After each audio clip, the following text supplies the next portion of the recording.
Why do the Ethiopians refer to the camera as a destroyer? Woo, in the 80s, it killed them. Like they became the face of poverty.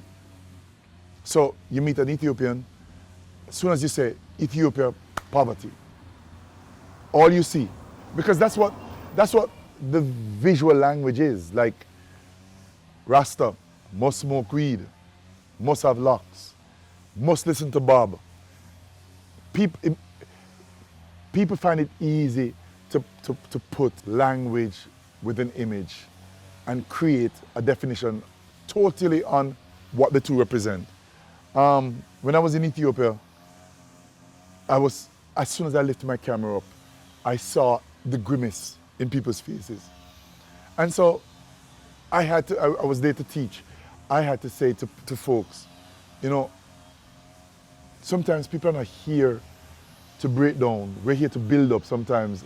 And it's for you to teach us what are your best sides. Like in anything, in a photograph, a lot of people say, you know, photograph my right side because it's my best side.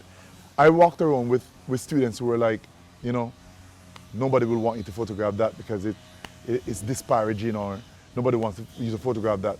And Ethiopia has carried this from the 80s until now. So much so that the Minister of Information has gone through trying to revamp the image that Ethiopia has on a global stage. Ethics is a major issue in the photography and film industries. How have you managed to keep ethics in your work as a photojournalist? Dorcas Roy, my mom. If you're gonna do anything, do it right. I'm actually here with a friend of mine, and he said to me, because I'm supposed to be a part of this Jamaica National initiative, and he said he's so happy that I'm doing it because he knows that I will not change and I will not compromise who I am, no matter what I do. I think it's the reason why I'm hired by Time or I'm hired by National Geographic. They sent me to Chicago to do a story on gangster disciples and black disciples. And when I came back, the editor said to me, so where are the gangsters? And I said to the editor, I didn't see any.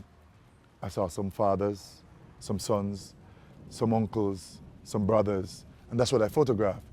Because for me, that ethic cannot be compromised.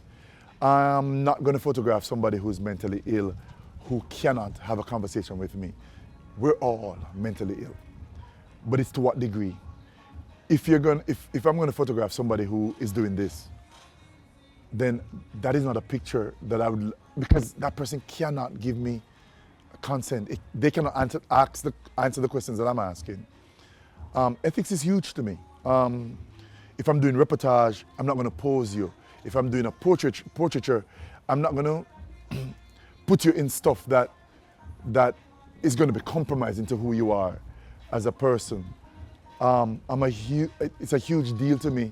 For instance, I was watching this this documentary, where a guy walks in, he sees that the background for this would suit his audience, and he literally created the background, put all these trophies around the person, just to be able to say that you won all of these, when he never did. Ethics is important to me. Well, let me hear you say, man.